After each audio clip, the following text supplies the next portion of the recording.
You're listening to the relaxing, soothing, and stress-free sounds of Sacramento Smooth Jazz. Welcome back to Sacramento Smooth Jazz. Today, we have the pleasure, and I will admit it's a special treat to have with us today none other than this amazing and acclaimed saxophonist. He has a career spanning over 2.5 decades, and he's known for pushing the boundaries of contemporary urban jazz. Get ready to hear about the inspirations, collaborations, and stories behind the tracks. It's an exclusive conversation you won't want to miss. So sit back, relax, and let's dive into the world of smooth jazz with none other than saxophonist Paul Taylor. Paul, welcome to the show. How are you today? Hey, I'm doing great. Thanks, Michael. Great intro. Glad to be here. Thanks for having me. Absolutely. I am thrilled that you have some time for us. So thank you again. And I know our listeners are thrilled as well.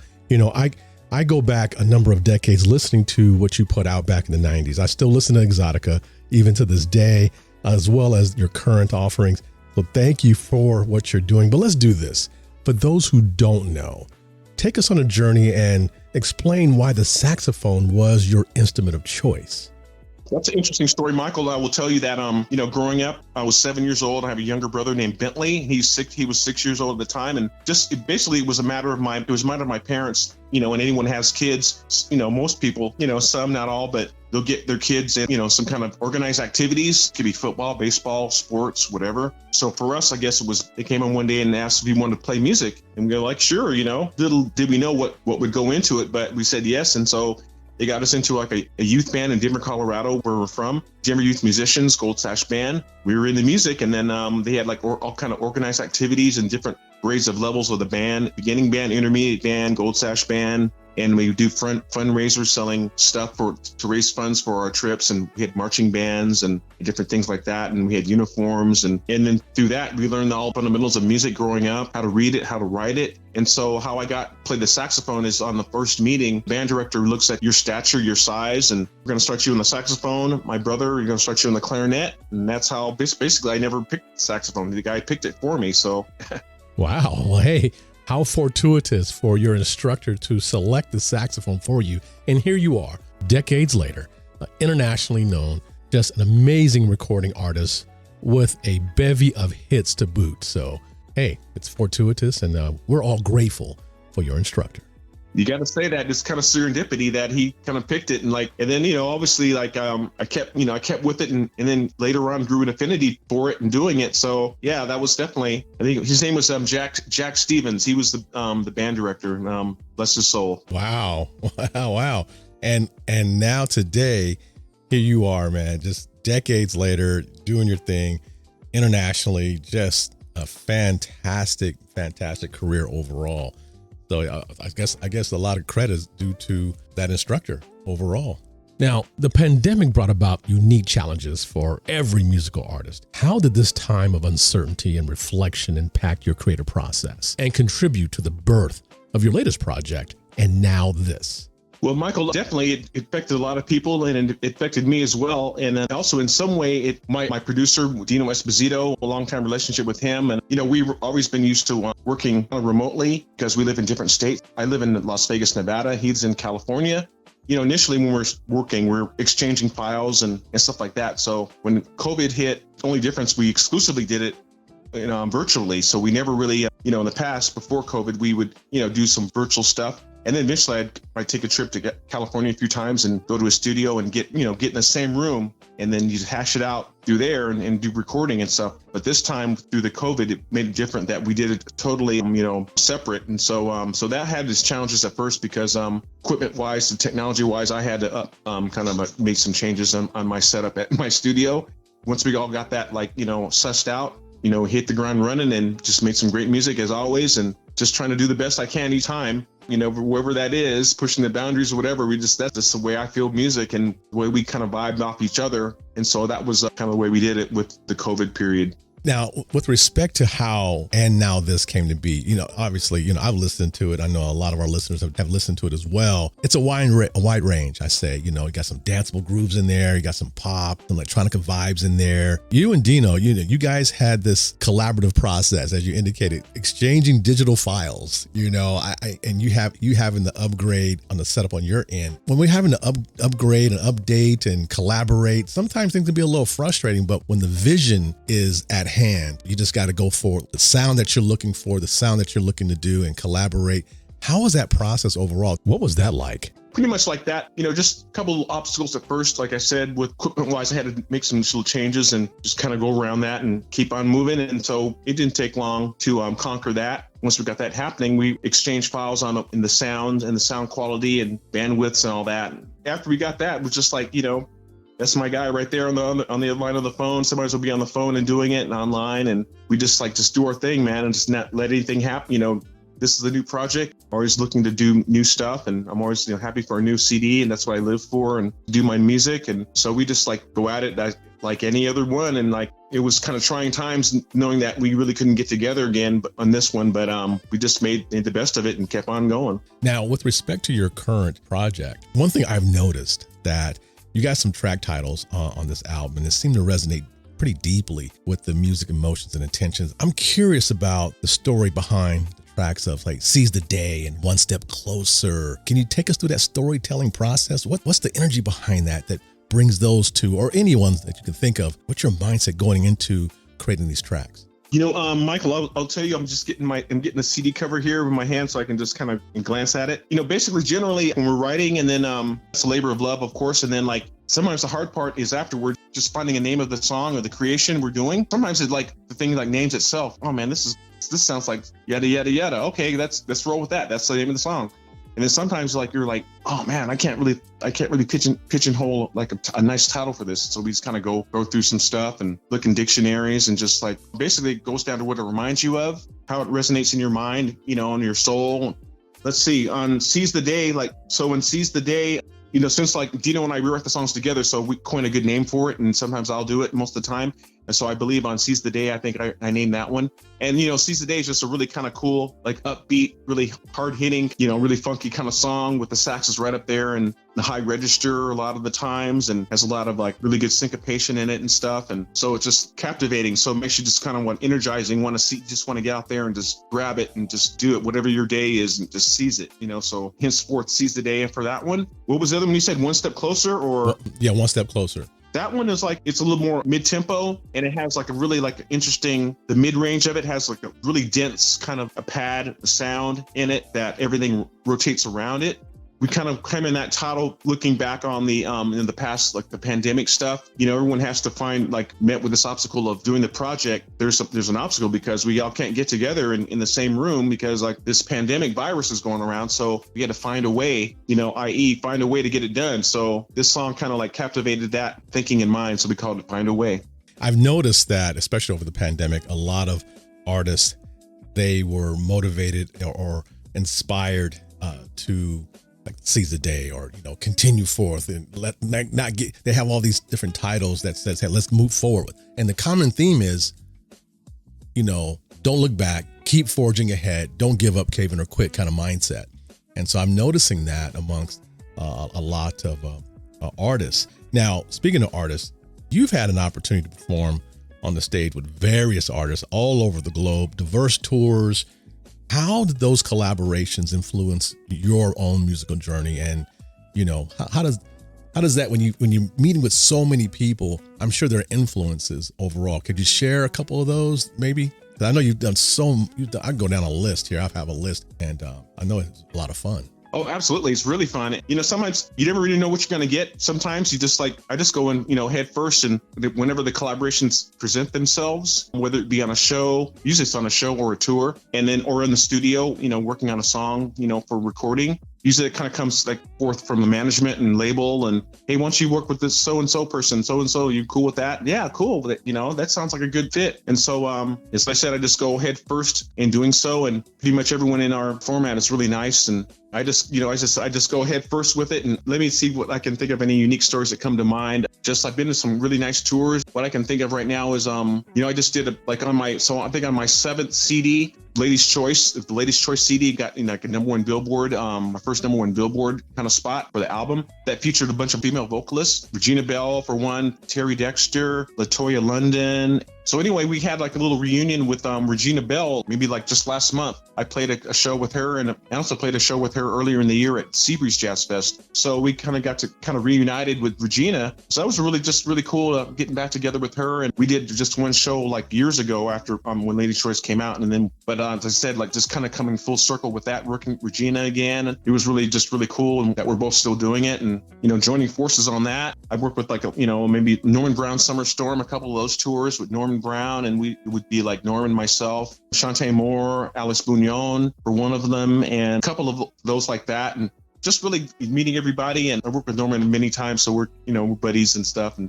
just usually the vocalist is like the new person that we don't know, and just getting to know with how they do it. And one time People Bryce was on the tour as well, and just hanging with those guys. And I just take everything in, man. It's like I'm kind of man, this is that person I've been looking up to all these years. I'm like a little starstruck at first, and then then you just learn quickly. They're just people like you. Also, Patty Austin did one of the Summer Storm tours. People just like you, man, and they just take it in stride, man, and everyone's people, man. So it breaks it down. It's like, it's amazing how when you say that, you of course being an accomplished artist yourself, and then you get caught up like, oh man, I'm a fan of these people, but they're just normal, So it's you kind of you have to regroup and things of that nature, But I totally understand that. Now you brought up Ladies Choice. That's a fantastic track. And you got a lot of airplay on that. That just went far and wide. And, good music is just timeless. So that's going to just be a staple for you for more decades to come, in my opinion. But Ladies Choice is a fantastic track all by itself. I can go down a rabbit hole on that one alone, and that'll take us a few minutes. But that's a phenomenal track. And so, you have these tracks, and to me, they're earthy. Whenever, like I said earlier, whenever I hear you play, I know it's you. Many artists have that unique signature sound, or you can just tell it's them. There are many saxophonists out there, but yet you have, in my opinion, really have put yourself in a position to where people can recognize your signature immediately. At the first few notes, for those who are in the music, the first few notes, going back to the old show, Name That Tune. It's just like they hear 2-3 notes. Oh, that's Paul. Is that Paul? Yeah, that's Paul. I really appreciate that. I kind of hate. I'm blessed that just putting my stuff together and practicing all the years and developing a sound and style, and that people can resonate with that. It's really cool. Now you're going to be in Stockton here later on this month, and first of all, coming to Northern California, I'm going to tell you right now, I think I can speak on behalf of all Northern Californians that we are really looking forward to seeing you and experiencing your music. So what can the people expect? Obviously, you're going to play some tracks, from your latest project. I know Ladies Choice is coming. I know Ladies Choice got to be on the playlist. I'm assuming, but what can they expect there in Stockton? Oh man, Michael, without giving a lot away, definitely I'm going to be giving my all as I do every show, and bonding with the band. And we're just got some good songs coming up, and obviously we got to I can't play all of them because we got to share the time with all the other great artists like Adam, but it's going to be super, man. I'm going to be going full cylinder, man, like blowing and entertaining the crowd, and with my music, just try to bond with the people in Stockton, California, man, like we usually do. There you go. I mean, we got not just you, got Jasmine Gent, Phil Denny, Adam Hawley, Tom Brown, and an assortment of artists and musical flavors, I would say. And so definitely looking forward to seeing you down there in Stockton on Saturday, August 26th. So ladies and gentlemen, we'll be giving away tickets to that as well. So stay on by for that. And so we're speaking with saxophonist Paul Taylor. He's joined us for a few minutes to give us some time to just let us inside behind the veil, if you will. And I want to thank you for your time.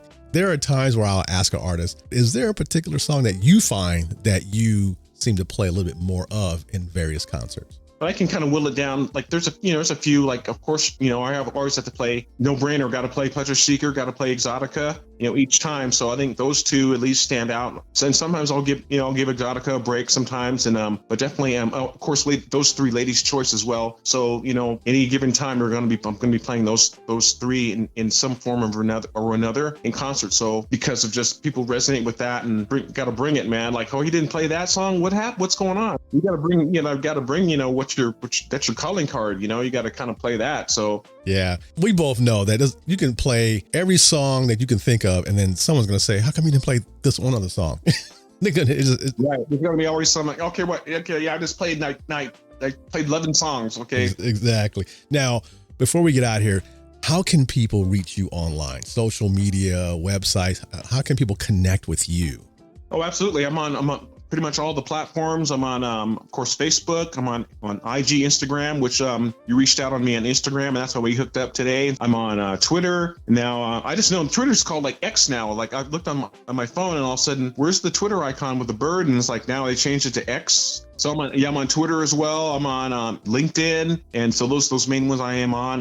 I'm definitely, my music's on all the platforms as well. Spotify, Pandora, Apple Music, Amazon. So in the social media wise, you can find me under Paul Taylor Sax. All of them have all the URLs pretty much have Paul Taylor Sax in it. And then, look me up, Paul Taylor, on all the music platforms, and I'll be there. I'm there. Awesome indeed. Thank you for giving us of your time today. We are grateful. I'm speaking on everybody. We are grateful for your time. Looking forward to seeing you there in Stockton and beyond. And so I want to say thank you very, very much. What I'm going to do, though, is how about this? This is going to be very impromptu. How about you intro us into any one of your tracks, and I'm going to just play it right now as we go into that. Oh my goodness. All right. Well, I want to tell you, Michael, it's a pleasure and honor to do so, to talk with you today. And I'm glad to do it. And thanks for having me. And great to talk to everybody in your audience. And I can't wait to play in Stockton on the 26th. Hey, this is Paul Taylor, and you can hear my music right here. And we got the title track from my latest, And Now This.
Thanks for listening to Sacramento Smooth Jazz. To continue listening to Smooth Jazz 24/7, follow Sac Smooth Jazz on social media and listen by going to sacsmoothjazz.fm.